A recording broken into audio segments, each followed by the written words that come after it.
আজকাল মেধাবীদের চেয়ে একটা রিক্সাওয়ালার জ্ঞান অনেক বেশি। অন্তত পক্ষে তারা কারো পকেট মারে না, তারা কাউকে ছিনতাই করে দুইটা পয়সা ইনকাম করে না। হ্যাঁ, বাস্তবতা এখন এরকমই। মাহবুবুর রহমান মোল্লা কলেজে যা হলো দেখলাম তো, এটা দেখার পর শিক্ষার্থীদেরকে আর মেধাবী বলতে ইচ্ছা করে না। ওরা মেধাবী না, ওরা কোমলমতি না, ওরা এখন গুন্ডা, ওরা এখন সন্ত্রাসী। আর এই গুন্ডা, এই সন্ত্রাসীদেরকে আমরাই সামাজিকভাবে স্বীকৃতি দিচ্ছি।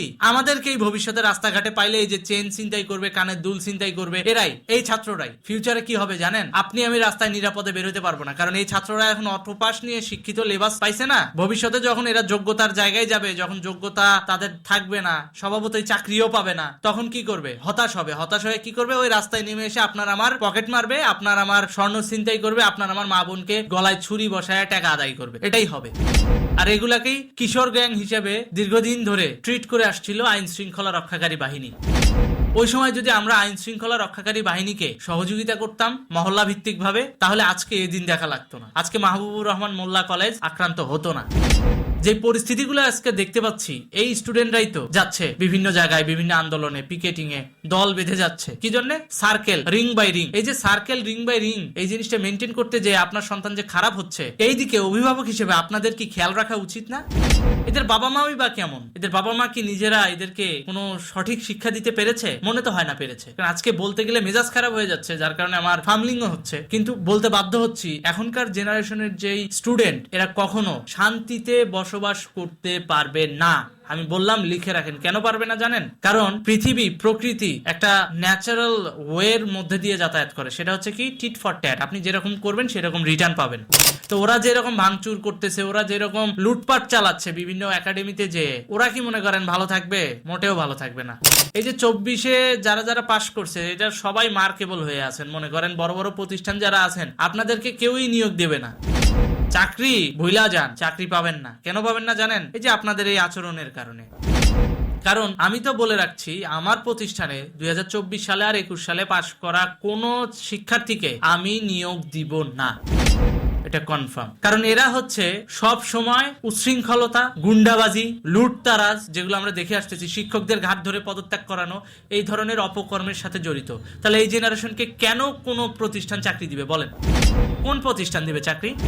একটা বিষয় খেয়াল করে দেখেছেন আপনারা? সুপরিকল্পিতভাবে বাংলাদেশের শিক্ষা ব্যবস্থাটাকে ধ্বংস করার একটা কর্মযজ্ঞ বাস্তবায়ন চলছে। যে কর্মযজ্ঞে শুধু একটা সেক্টর বাদ আছে, সেটা হচ্ছে মাদ্রাসা সেক্টর। শুধুমাত্র মাদ্রাসা ব্যতীত বাংলাদেশের সকল শিক্ষাঙ্গন, শিক্ষা প্রতিষ্ঠানকে টার্গেট করে পুরো এডুকেশন সিস্টেমটাকে ধ্বংস করার পেছনে একটাই উদ্দেশ্য, যাতে বিশ্বমঞ্চে বাংলাদেশের যে সাক্ষরতার হার, যেটা আমরা দেখিয়েছি উন্নত রাষ্ট্রে পদার্পণ করার জন্য, এই জিনিসটা যেন আমরা বাস্তবায়ন করতে না পারি।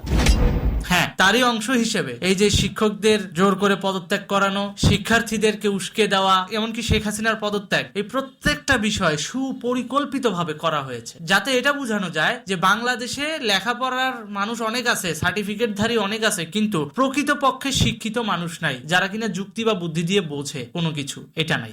আর এই সুযোগটাকে কাজে লাগাচ্ছে মাদ্রাসা সেক্টর। তারা কি করতেছে দেখেন, আমাদের মাদ্রাসার ছাত্ররা কিন্তু আমাদের গায়ে হাত তোলে না, এইটা বলে অভিভাবকদের মগজ ওয়াশ করতেছে। কিভাবে জানেন? যে আমার ছেলে যদি স্কুলে পড়লে যদি এরকম উচ্ছৃঙ্খল হয়, তাহলে তো ওকে মাদ্রাসায় দেওয়াই ভালো। আর মাদ্রাসায় যখনই দিবে, তখনই তো এই যে সাম্প্রদায়িক গোষ্ঠীটা, এদের একটা মিছিল করার লোকজন বেড়ে গেল না, এক একটা করে অ্যাক্টিভিস্ট বেড়ে গেল, তো ওদের তো লাভ।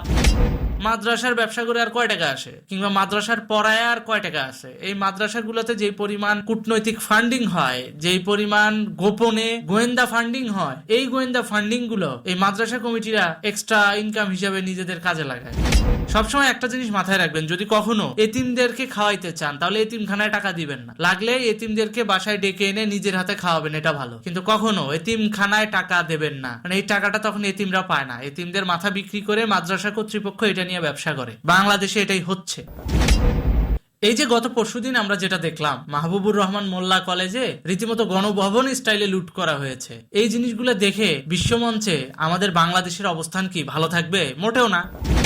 বিশ্বের অনেক বড় বড় শিক্ষাবিদ তখন এগুলারে দেখে এগুলাকে রেফারেন্স দিয়ে বলবে যে বাংলাদেশে এডুকেশনের নামে এগুলার কি উৎপাদন করা হয়েছে, খালি গণহারে সবগুলারে জন্ম দিছে, কিন্তু শিক্ষা ঠিকই দিছে, পুঁথিগত বিদ্যা সবার ঘরে ঘরে সার্টিফিকেটও আছে, কিন্তু মানুষ হইতে পারে নাই। এগুলাই তো বলবে বিশ্বে ভবিষ্যতে যখন বাংলাদেশের রিপ্রেজেন্টেটিভ হয়ে ভবিষ্যতের সরকার যখন যেই আসুক, সেটা আওয়ামী লীগ আসুক, বিএনপি আসুক, জামাত আসুক, যেই আসুক, যখন বিশ্বমঞ্চে সে যাবে তখন দেখা যাবে কি বিশ্বের মানুষ তাদেরকে নিয়ে হাসাহাসি করতেছে, আরে আপনাদের এডুকেশন সিস্টেম কি অবস্থা দেখছি না। তো এইভাবেই হচ্ছে আমাদের দেশের সম্মানহানি করা হয়েছে। কিন্তু স্টুডেন্টরা এই ফাঁদে পা দিয়ে ভুল করেছে। তারা এটা বুঝে নাই যে তাদের মাথায় লবণ রেখে সেই লবণের বড়ই কোন গোষ্ঠীটা খাচ্ছে। এজন্যই জুলাই মাসে যখন আন্দোলন করে আমরা কিন্তু অনেকেই বলেছিলাম যেও না যেও না যেও না, মানা করেছিলাম। কেন করেছিলাম? আমরা ওই সময় বুঝতে পেরেছি যে এটা বাংলাদেশের এডুকেশন সিস্টেমকে বিশ্বমঞ্চে বিতর্কিত করার জন্য একটা ষড়যন্ত্র, আর এই ষড়যন্ত্রে পা দিচ্ছে আমার দেশের শিক্ষার্থীরা। সুতরাং সুপরিকল্পিতভাবে বাংলাদেশের এডুকেশন সিস্টেমকে ধ্বংস করার যে প্রক্রিয়া শুরু হয়েছে, এই প্রক্রিয়াকে থামাতে হলে এই স্টুডেন্টদেরকেই সামনে এগিয়ে আসতে হবে, কারণ এই স্টুডেন্টরা এই আন্দোলনটা শুরু করেছে। এই স্টুডেন্টরাই এই আন্দোলনটা শুরু করেছিল। তারা যদি না আসে তাহলে এই আন্দোলনটাকে ডাইভার্ট করে নিয়ে যাবে সাম্প্রদায়িকতার দিকে। তখন বিষয়টা সত্যি আমার দেশের জন্য মঙ্গলজনক হবে না। সুপরিকল্পিতভাবে এই যে এডুকেশন সিস্টেমটাকে ধ্বংস করার যে প্রক্রিয়া শুরু হয়েছে, কার্য প্রক্রিয়া, এটাকে থামাতে হবে।